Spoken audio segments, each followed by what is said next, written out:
अनिका ने जब मैसेज खोलकर पढ़ा तो मैसेज में लिखी रोहित की बात पढ़कर वो मन ही मन मुस्कुराने लगी। बैक सीट पर बैठी अनिका सोने की कोशिश कर रही थी कि अचानक उसका फोन वाइब्रेट होने लगा। जब उसने फोन निकाल कर देखा तो रोहित का मैसेज उसकी स्क्रीन पर फ्लैश हो रहा था। रोहित ने मैसेज में लिखा था, आखिर तुम मुझसे शर्मा क्यों रही थी आज? ये मैसेज पढ़ते ही अनिका के चेहरे पर हल्की सी मुस्कान आ गई। अनिका ने रोहित मारवा को सामने मैसेज भेज दिया, बिल्कुल नहीं, मैं क्यों शर्माऊंगी। मैसेज में रोहित मारवा ने लिखा था, मुझे सिर्फ एक सवाल का जवाब दो, why are you so much interested in my son? अगर तुम मेरे बेटे को इतना ही चाहती हो तो बिना पैसे के उसे पाने का एक सोल्यूशन है मेरे पास। ये मैसेज भेजते ही फिर से कुछ ही सेकंड में रोहित ने एक दूसरा मैसेज भेज दिया, क्या आप मेरे बेटे की माँ बनने के बारे में सोच रही हैं?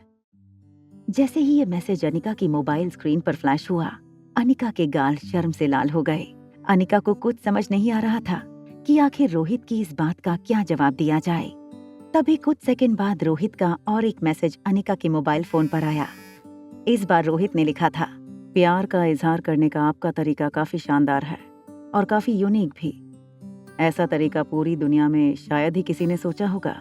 रोहित की इस बात से थोड़ा सा इरिटेट होकर अनिका ने उसे जवाब देते हुए एक ही बार में 3 मैसेजेस लिख दिए। आपको कोई गलतफहमी हो रही है मिस्टर रोहित मारवा, वो मैं नहीं हूँ जो तुम्हारे बच्चे को पालना चाहती है। दरअसल वो मेरी एक फ्रेंड है। वह मैसेज पढ़ने के बाद रोहित मन ही मन अनिका के इस बहाने पर हंसने लगा। रोहित अच्छी तरह से जानता था कि अनिका जिस फ्रेंड के बारे में बात कर रही थी वो फ्रेंड और कोई नहीं बल्कि खुद अनिका थी। रिया की स्कूल में इस वक्त स्नैक एंड प्ले आवर चल रहा था। जिन बच्चों ने अपना स्नैक कर लिया हो उन्हें खेलने की इजाजत दी थी। रिया ने अपना टिफिन खोलकर किन्नरी टीचर को टिफिन के अंदर रखे बॉइल्ड वेजिटेबल्स और बॉइल्ड अंडे दिखाते हुए कहा, देखिए आज के दिन मेरे घर वालों ने टिफिन में क्या रख दिया। What happened? क्या तुम्हें टिफिन में रखा हुआ खाना पसंद नहीं? देखिए ना, आज तो मेरा उपवास है। I cannot eat egg. पता नहीं ये बात मेरे घर वाले कब समझेंगे। ठीक है, अगर तुम्हें और कुछ खाना है तो मैं अपना टिफिन निकालती हूँ, तुम उसमें से खा लो। रिया ने बड़ी ही स्वीटली किन्नरी टीचर की इस बात का जवाब देते हुए कहा, नो टीचर, मैं घर जाकर ही खाना खाऊंगी। मेरी मम्मी ने मुझे बाहर का खाना खाने से स्ट्रिक्टली मना किया है और मम्मी की बात नहीं मानूंगी तो वो हर्ट हो जाएंगी ना। किन्नरी टीचर को रिया की ये बात पर बहुत प्यार आ गया। उसने रिया के गाल पर हाथ फेरते हुए कहा, ओके, तो ये टिफिन तुम अपने बैग में रख दो और जाकर खेलो दूसरे बच्चों के साथ। टीचर के मुंह से ये बात सुनते ही रिया ने अपने दोनों हाथ हवा में उछालते हुए किन्नरी टीचर को कहा, ये thank you so much teacher. Riya अपनी फेवरेट बार्बी डॉल के पास जाकर तेजी से उसे उठाने लगी। तभी किसी लड़की ने जोर से उस बार्बी डॉल की टांग खींचकर अपने पास ले लिया। जब रिया ने मुड़कर देखा कि इस तरह से इतनी क्यूट बार्बी डॉल को टांग से खींचकर किसने पकड़ा हुआ था, तो वो ये देखकर हैरान हो गई कि सामने खड़ी लड़की मिश्का मेहरा थी। मिश्का बड़े ही गुस्से से अपनी आंखें छोटी करके रिया की ओर देख रही थी। अपने दांत कचकचा के मिश्का ने रिया से कहा, तुम जानती हो ना कि जब तक तुम्हारी मम्मी मेरी मम्मी से बेटर डांसर नहीं ढूंढ लेती तब तक तुम्हें फंक्शन में पार्टिसिपेट नहीं करने दिया जाएगा। तुम झूठी हो, बहुत बड़ी लायर हो तुम। मिश्का ने एक सॉफ्ट टॉय जमीन पर पटकते हुए रिया से कहा, तुम एक झूठी हो और झूठों के साथ हमें नहीं खेलना चाहिए। मैं तुम्हारे साथ नहीं खेलना चाहती। तुम इस प्ले रूम में हम सब बच्चों के साथ नहीं खेल सकती because you are a liar, your pants on fire. बिना डरे रिया पास खड़ी मिश्का और उसके दोस्तों के पास गई और अपनी बड़ी बड़ी आंखों से उन सबको घूरने लगी। आई डोंट माइंड अगर आप मेरे साथ नहीं खेलना चाहते हो। वैसे मैं भी तुम्हारे साथ नहीं खेलना चाहती। जिस तरह तुम्हें सिखाया गया है कि लायर बच्चों के साथ नहीं खेलना चाहिए, वैसे ही मुझे भी लगता है कि मुझे तुम जैसे स्टूपिड, रूड और जिद्दी बच्चों के साथ नहीं खेलना चाहिए। रिया के मुंह से ऐसी बातें सुनकर मिश्का की बड़ी बड़ी आंखों में अचानक ही आंसू आ गए। थोड़ी देर अपने आंसू रोकने की कोशिश करने में जब वो बच्चे नाकामयाब हुए तो सब एक साथ जोर जोर से रोने लगे और इन बच्चों की लीडर मिश्का रोती हुई आवाज में रिया से कहने लगी, तुम सेल्फिश हो, तुम रूड हो और तुम जिद्दी बच्ची हो, हम नहीं। स्कूल छूटने का वक्त हो चला था और बच्चों के पेरेंट्स बाहर उन्हें पिक करने के लिए रेडी खड़े थे। रोती हुई मिश्का और उसके फ्रेंड्स दौड़कर बाहर की ओर जाने लगे। किन्नरी टीचर को इस बात का डर था कि मिश्का की मम्मी ने जो कहा है कहीं वो सचमुच में ना कर दें और वो नहीं चाहती थी कि रिया को उस बात की सजा मिले जो गलती उसने कभी की ही नहीं थी। तभी किन्नरी टीचर ने रिया के सर पर हाथ घुमाते हुए उससे पूछा, रिया बेटा, क्या तुम्हारी मम्मी ने सिमरन मेहरा से कोई बेहतर डांसर ढूंढा है? किन्नरी टीचर को रिया और उसकी मम्मी अनिका से बहुत लगाव था। किन्नरी टीचर ये नहीं चाहती थी कि रिया को स्कूल से निकाला जाए। किन्नरी टीचर रिया की बड़ी बड़ी आंखों में देखकर अपने सवाल के जवाब का इंतजार करने लगी। तभी रिया ने मुस्कुराते हुए बड़ी ही स्वीट और इनोसेंटली किन्नरी टीचर से कहा, हाँ टीचर, मेरी मम्मा मिश्का की मम्मा से भी बेहतर डांसर ढूंढ लेंगी। मेरी मम्मी एक बार जो तय कर लेती हैं, फिर उसे पूरा किए बिना हार नहीं मानती, और इसीलिए मुझे पूरा यकीन है कि मेरी मम्मा बहुत ही जल्द सिमरन टीचर से भी बेटर डांसर ढूंढ कर रहेंगी। रिया, तुम सचमुच लकी हो कि तुम्हें ऐसी मम्मा मिली है। ये सुनकर रिया की आंखें बड़ी हो गईं। मन ही मन रिया इस बात पर कहीं न कहीं हंस रही थी, मगर किन्नरी टीचर की एक बात से रिया भी सहमत थी कि रिया सचमुच बहुत लकी थी। किन्नरी टीचर रिया का हाथ पकड़कर उसे स्कूल के मेन एग्जिट की ओर ले गई। मेन एग्जिट डोर पर अंजलि मामी अपने ड्राइवर के साथ रिया का वेट कर रही थी। किन्नरी टीचर ने रिया का हाथ अंजलि मामी के हाथ में देते हुए कहा, देखिए, आप रिया की मम्मी को मेरा एक मैसेज पहुंचा दीजिएगा। सिमरन मेहरा से बेहतर डांसर ढूंढने के लिए वो ज्यादा जोर न लगाएं। अगर वो सिमरन मेहरा से ज्यादा बेहतर डांसर नहीं ढूंढ पाई तो कोई बात नहीं, मैं कोई ना कोई रास्ता निकाल लूंगी। किन्नरी टीचर की ये बात सुनकर अंजलि थोड़ा सा हैरान हो गई। अपनी हैरानी और कंफ्यूजन में उन्होंने किन्नरी टीचर से पूछा, क्या हुआ? Is there any problem? क्या स्कूल में रिया और अनिका के साथ कुछ हुआ है? जब अंजलि मामी ने टीचर से कहा कि उसे कुछ नहीं पता, तो किन्नरी टीचर ने अंजलि मामी को जो कुछ भी हुआ था कुछ दिनों पहले सिमरन और अनिका के बीच में, उसके बारे में सब कुछ बता दिया। ये बात सुनकर अंजलि मामी थोड़ा परेशान नजर आने लगी। किन्नरी टीचर ने भी टेंशन में अपनी उंगलियां घुमाते हुए अंजलि मामी से कहा, इस बात की फिक्र तो मुझे भी है। सिमरन मेहरा बहुत बड़ी बड़ी कॉम्पिटिशन जीत चुकी है और डांसिंग सर्कल में उनका बहुत बड़ा नाम है। मैंने मेरी दोस्त से भी पता किया है, उसे अगर इंटरनेशनल बॉलरूम डांस चैंपियनशिप में अगर किसी ने हराया है तो वो सिर्फ एक लड़की है, श्रेया अय्यर। शायद बेंगलुरु में रहती है। मुझे तो डांस का इतना शौक नहीं है, न ही मुझे डांस के नए ट्रेंड्स के बारे में कुछ पता है, मगर इंटरनेट और अपने फ्रेंड से मैंने जो कुछ भी पता किया है उससे तो यही लगता है कि अगर हमें इस सिचुएशन से बाहर निकलना है तो किसी तरह श्रेया अय्यर को कांटेक्ट करना होगा। अंजलि मामी टीचर की ये बात सुनकर बहुत हैरान हो गयी। मल्होत्रा हाउस, जिस अनिका के बारे में अभी अभी अंजलि मामी और किन्नरी टीचर इतने परेशान थे, वो डांस पार्टी से थक हार कर अपनी दोस्त श्रेया और अपनी कजन श्वेता के साथ मल्होत्रा हाउस पहुंची थी। बेडरूम के पास पहुंचते ही श्रेया ने अनिका से पूछा, क्या अनिका तुम सचमुच मुझे अपने साथ नहीं सोने दोगी? अनिका ने श्रेया को जवाब देते हुए अपने बेडरूम का डोर हंसते हुए बंद कर दिया।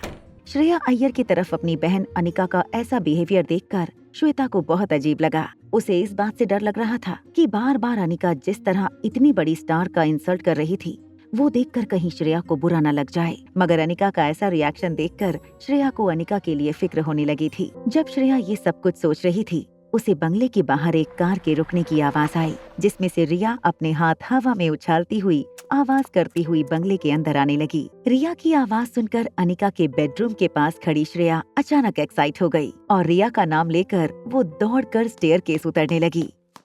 पीछे चल रही अंजलि मामी अभी भी अपने ख्यालों में थी। उनके मन में बस इस वक्त सिर्फ एक ही ख्याल बार बार आ रहा था कि किसी तरह वो श्रेया अय्यर को कांटेक्ट करके मदद के लिए उसे दिल्ली बुला सकें।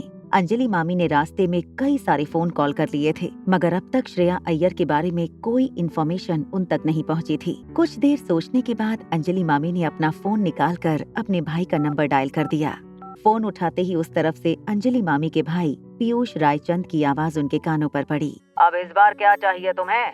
अंजलि मामी ने बिना भाई के हालचाल पूछे बस दबी सी आवाज में अपने भाई के पूछे हुए सवाल का जवाब देते हुए कहा, भैया, क्या आप मेरा कांटेक्ट श्रेया अय्यर के साथ करवा सकते हो? वो एक बहुत बड़ी डांसिंग सुपरस्टार है। जब अंजलि मामी अपने भाई के साथ फोन पर बात कर रही थी, तब उनकी नजर उन्हीं के बंगले में खड़ी एक अनजान लड़की पर पड़ी। वो लड़की रिया के साथ एक्साइट होकर बातें कर रही थी। रिया और वो अनजान लड़की एक दूसरे के साथ काफी खुश लग रहे थे। तभी वहाँ फोन अंजलि के भाई के हाथ से अंजलि मामी की भाभी मीनाक्षी ने फोन छीन लिया था। मीनाक्षी रायचंद ने अंजलि मामी से फोन पर ऊंची आवाज में बात करते हुए कहा, किससे बात करना चाहती हो तुम? ये क्या मजाक है?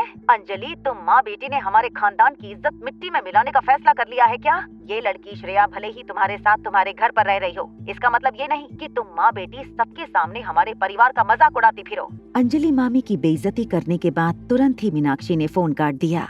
श्रेया अय्यर, जो पास खड़ी अंजलि मामी की सारी बातें सुन रही थी, वो मुस्कुराते हुए अंजलि मामी के पास आई और उनके पांव छूकर श्रेया ने उनसे कहा, आप जरूर अंजलि मामी होंगी जिनकी तारीफ अभी अभी मैंने रास्ते में बहुत सुनी है। आप अनिका की माँ जैसी हैं तो मेरी भी माँ जैसी हुई। और एक बात आंटी, मैं आपसे कह दूं, मेरा फोन नंबर ढूंढने के लिए आपको किसी को कांटेक्ट करने की जरूरत नहीं है। श्रेया अय्यर के मुंह से ये बात सुनकर अंजलि मामी हैरान हो गई थी। श्रेया ने अंजलि मामी का हाथ पकड़ते हुए उनसे पूछा, मामी इफ यू डोंट माइंड, मैं जब तक दिल्ली में हूँ क्या मैं आपके साथ आपके घर में रह सकती हूँ? इस तरह मुझे अनिका के साथ वक्त गुजारने का मौका मिल जाएगा और मेरी नई बेस्ट फ्रेंड यानी कि आपकी बेटी श्वेता से जान पहचान बढ़ाने का भी मौका मिल जाएगा। इतनी सिंपल सी दिखने वाली लड़की की इतने बड़े बड़े लोगों से फ्रेंडशिप कैसे हो सकती थी?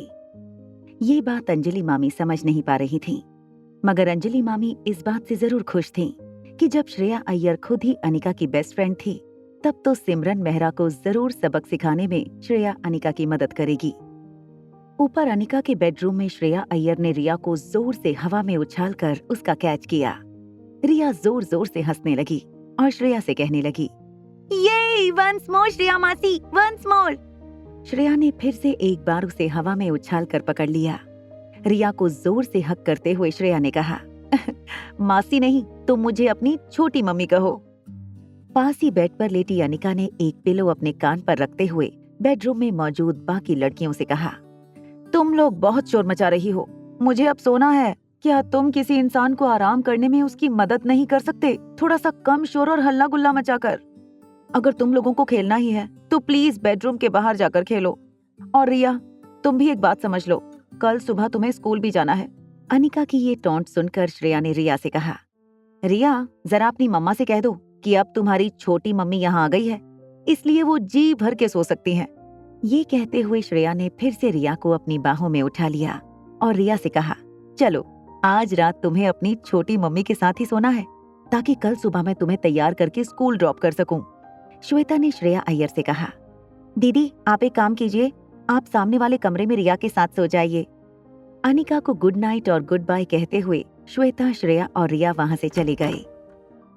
वैसे तो जब भी अनिका रिया को स्कूल ले जाती, वो उसे ठीक 7:30 बजे जगा देती।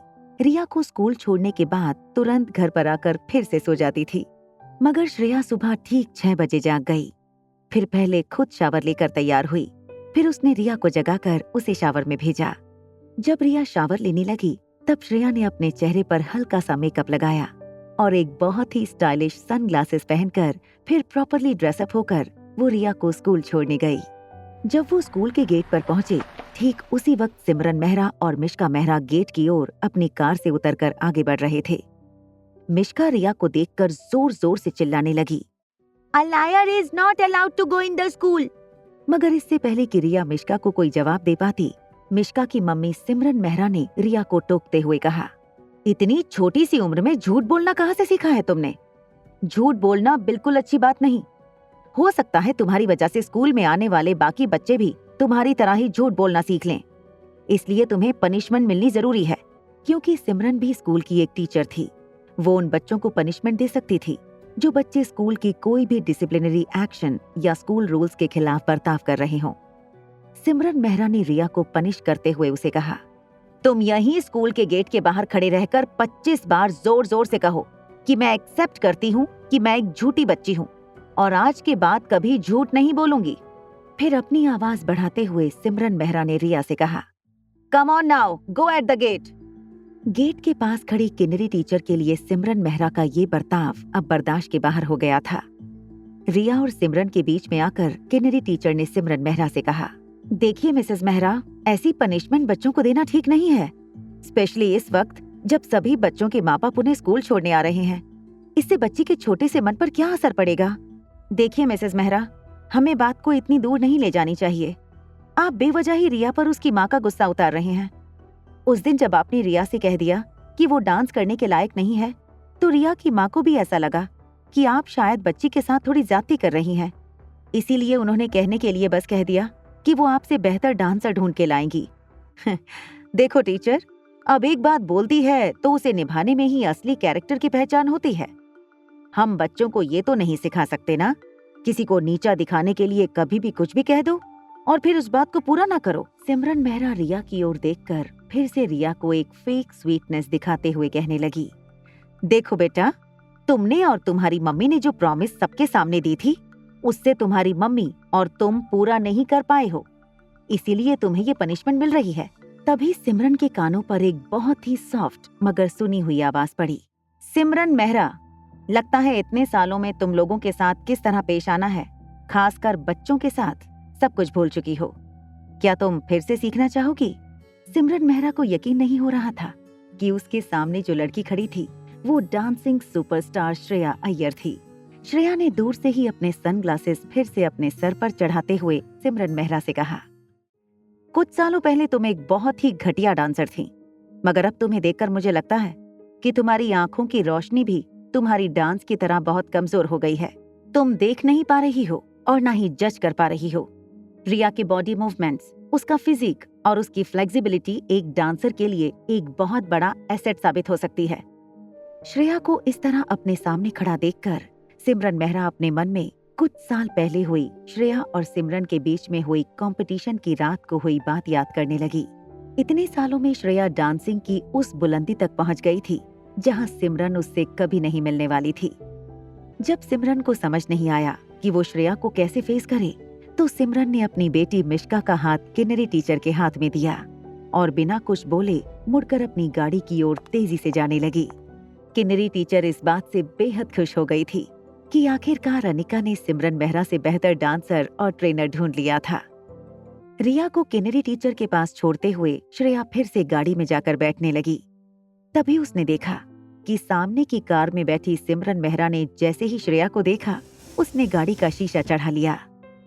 कार के अंदर बैठी हुई सिमरन मेहरा ने अभी अभी अपने मोबाइल पर एक वीडियो रिकॉर्ड किया था। वीडियो सेव करते हुए सिमरन मेहरा ने अपने ड्राइवर से कहा, साहब के ऑफिस ले चलो। आगे की कहानी जानने के लिए देखें अगला एपिसोड सिर्फ पॉकेट एफएम के यूट्यूब चैनल पर। और एक लड़की को देखा तो के सारे एपिसोड को सुनने के लिए डिस्क्रिप्शन में दी गई लिंक से डाउनलोड करें पॉकेट एफएम ऐप।